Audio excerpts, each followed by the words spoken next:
Hello team and welcome back to the channel. So in today's video we are going to see how we can configure Slack notifications for our pipeline.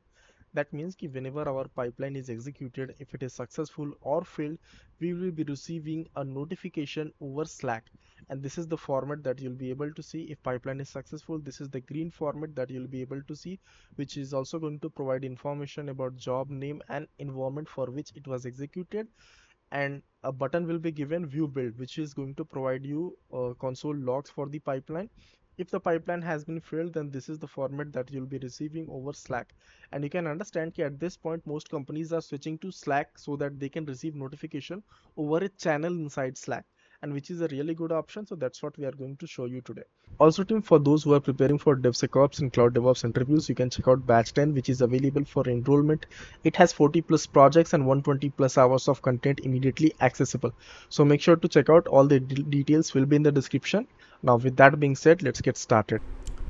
So team, when we talk about notifications from our CI/CD pipelines, there are multiple ways to do that. For example, first we could use Gmail to send an email notification based on completion or failure of the pipeline, or we could configure Outlook, which is the default one in companies.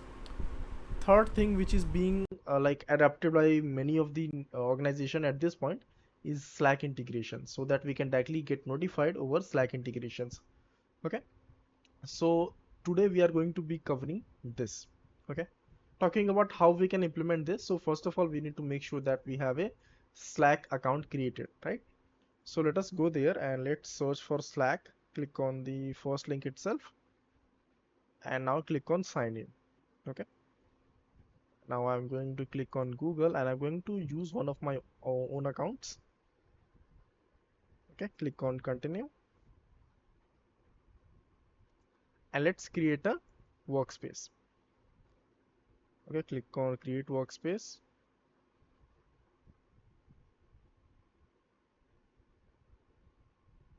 Okay, so now I'm going to name my workspace as DevOps. Okay, click on next. Profile picture not required right now, so we'll just click on next again and skip this step. So we are going to go with the limited free version. There are pro version, but for now let's just go with free version. Now, so once you create your workspace, there will be some default channels created. As you can see, all DevOps, new channels, so and so. You could create more channels also based on your requirement. You can create, right?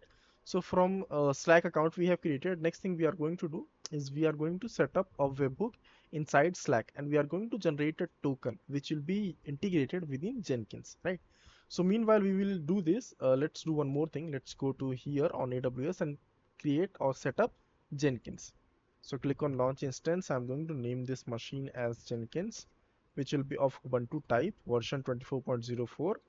Instance type we will create as T2 medium. Key pair we can select, and security group we will select. In security group, just make sure that you have port 8080 open, because that's where Jenkins will be running. Storage I'm giving 25, and let us launch the instance. Click on instances, and here let us connect to our Jenkins machine. So copy the public IP, go to 𝗵𝗵𝘁𝗀, create new session, click on SSH, provide the public IP, and provide the username. In our case, it will be Ubuntu. Now we have to provide the private key, which is present on my local. Where is it? This one. You can name your machine as well. I am going to name it as Jenkins, and if you want, you can give a color also on the tab, so that will be red for me. Okay. So now Jenkins machine is connected, and let us set up Jenkins. First command, we are supposed to run sudo apt update so that internal packages are available for usage.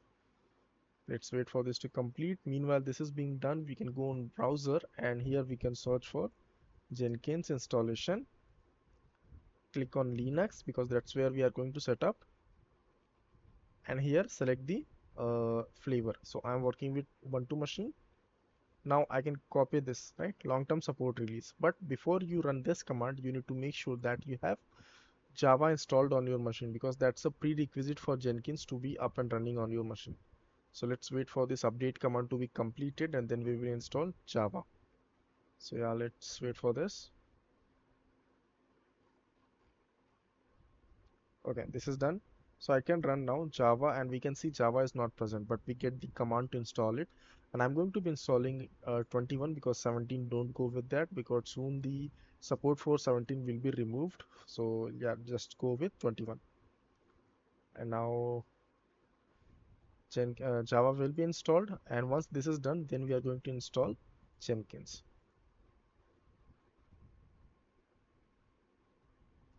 Okay, now click on OK. Repeat the commands, and now let's wait for Jenkins to be installed. Put Y and click enter. So now Jenkins will be getting installed, and yeah, let's wait for this to complete as well. Also team, side by side, note that I have set up the documentation also, which you can follow, which has complete steps which we are going to follow. Okay, so yeah, let's wait for this. So once Jenkins is set up, it will be accessible over browser on specific this IP, and port will be 8080. So I'll put that 8080, click enter, and here we have to set up Jenkins. So initial admin password will be located on this file. So we'll copy that, and here I will run sudo cat to view the contents of the file, and this is the initial admin password. So I'll copy that and I will paste it here and click on continue. And now here you have to click on the first option, because Jenkins knows which plugins are mandatory for it to work well. So now Jenkins will install all these plugins to get started. So meanwhile this is happening, we can set up our webhook inside Slack. So for that, make sure that you are following this, because it has certain URLs which you need to go. So now what we have to do, basically, if I explain you in short, we are going to create an app, okay, inside Slack. Let's call that anything, you can call that app. So we are going to call it as Jenkins. Okay, now for this app, what we are going to do, we are going to set up a token. Okay, this token will be used for authentication, and then what we have to do, we have to give this app certain permissions also. Certain permissions like permissions to be able to write inside these Slack channels. These channels, for example, if I want to use this channel or all DevOps, so I need to give that give permission to that app so that it can write here. Okay, what things needs to be written, information about our success, like the status of the Jenkins jobs. So we need to set up permission, right? So once we have set up permissions, then it will be fine, right? So first thing we are going to do is create the app. For that, you can go on this URL which is already given in my documentation, and now click on create an app. Click on this and click on from scratch. Okay, app name, so I'm just going to go with, let's say, DevOps Shack Jenkins. Okay, workspace you can select DevOps Shack, right? This is the workspace that we have created. If I show you again, you can see this is the workspace name, so that I gave, and click on create app. App is created, right? Now this is fine. Next step that you have to do is click on incoming webhooks. Click on that. Now you can see as of now it's not activated, so we have to turn it on. Once you turn it on, this option will appear, and you can click on add new webhook. So here we will select the channel where we want to post the post about the job information. So I'll just go with all DevOps Shack and click on allow. Right? So this is done, right? Now next step, what we have, okay, already we have set up this, right? This step one is already done. Enable webhook is already done, right? And this part is also done. Webhook URL we are already having, right? If I show you webhook URL, we are already having channels also. So this is fine, right? Next step, what do we have? Next step, we have to set up the OAuth scopes. Why? And this is mandatory, because as I told you, we have to set up permissions, right? So what we have to do, we have to go on OAuth permissions. So let's go there. You can see this option, right? Scroll down, scope. As of now, only one thing is added, incoming webhook, but we have to modify it. So what things we have to add here? I have already written chat write, So select that. Next thing, chat write public.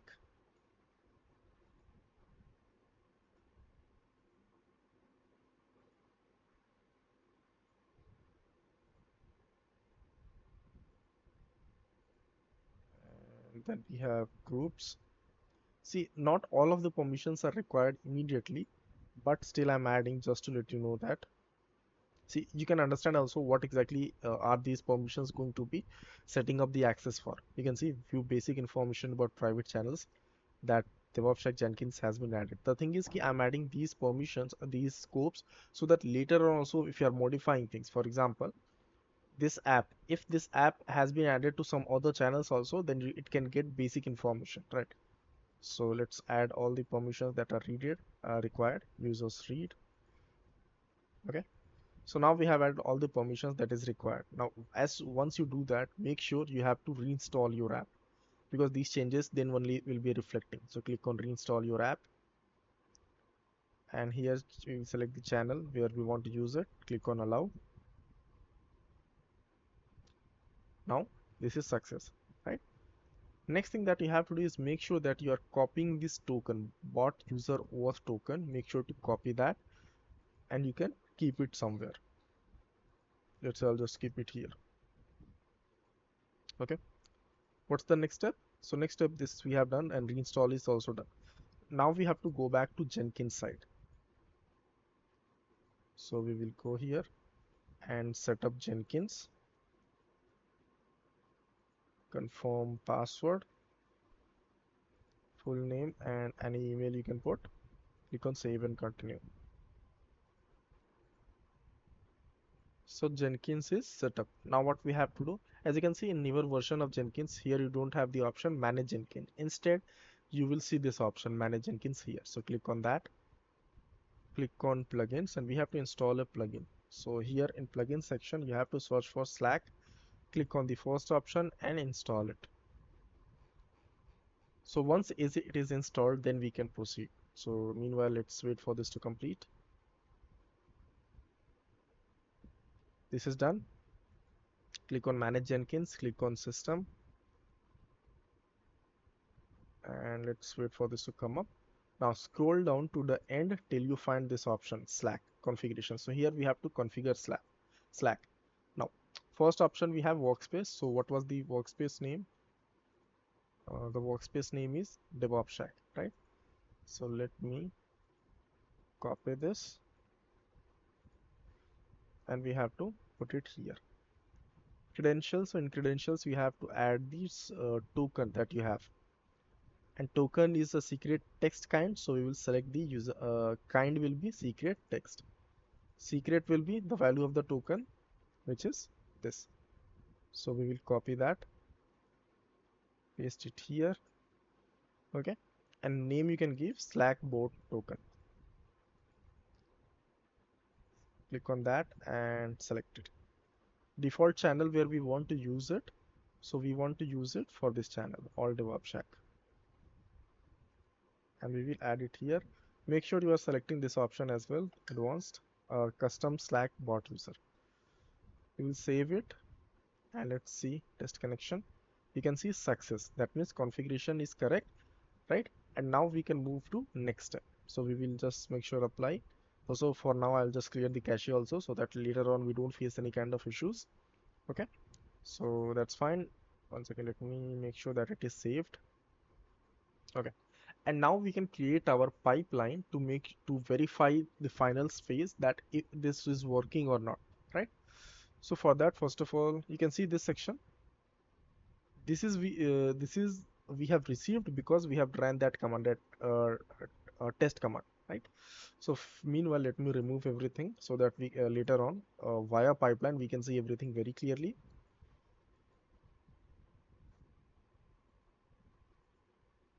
Okay. So now it's empty, and now we can verify everything properly, right? So let us create our Jenkins job. So I will provide here name as Slack notify. Kind of the job will be pipeline, and click on OK.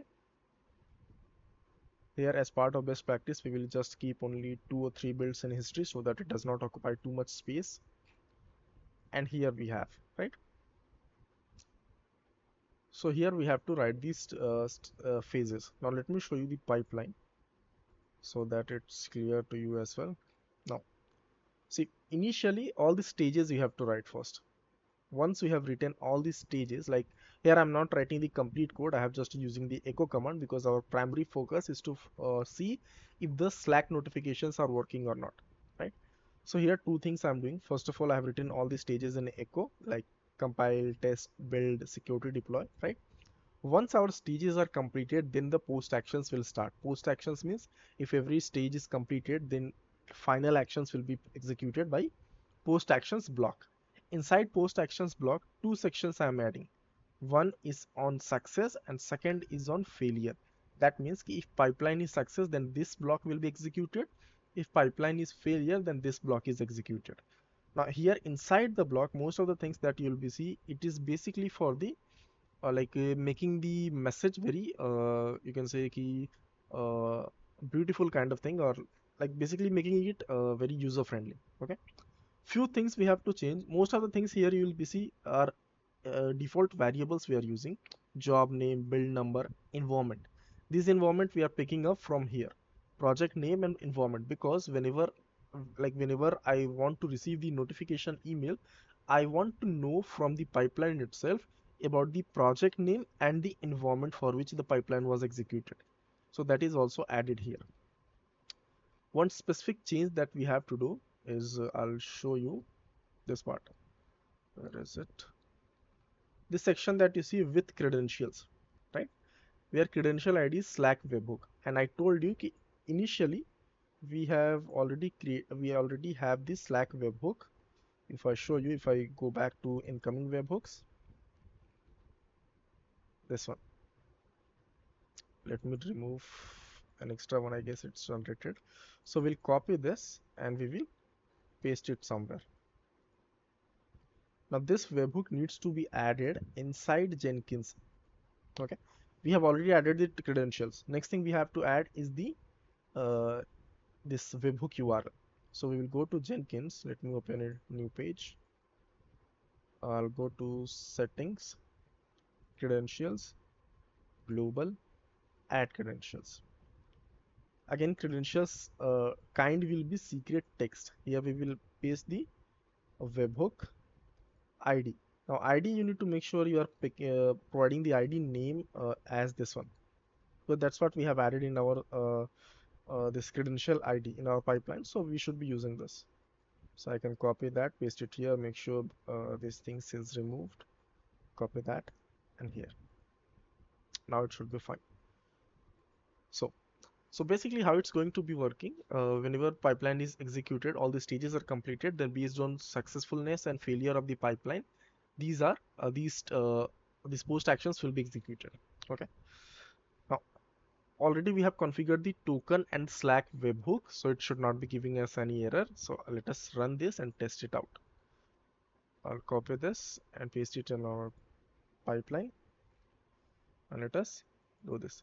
Also, three scenarios you'll be able to see. First is success, second is failure, and third is always. That means no matter what, this post action will be executed. This means we want to post a message also that post actions notification sent.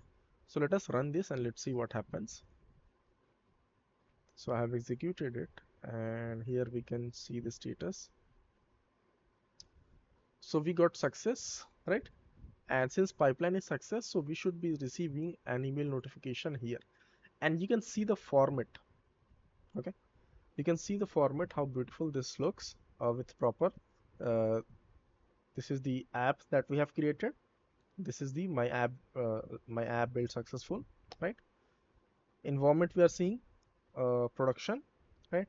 This is properly, and if you click here, you can go back to here for seeing the logs, right? Let us do one more thing. Let us check if it works with respect to failure. Okay, so let's do one thing. Let's make sure that this pipeline fails. So I'll just add something to make sure the pipeline fails. I can add mvn package since Maven and nothing is present, so it should be getting failed. Now let's see the status here. You can see it got failed, and here we should be receiving. I can see this time it received in red color, pipeline has failed, right? Again, we can click on here to get the builds logs. So this is how you can configure. And again, team, the code will be added in their GitHub repository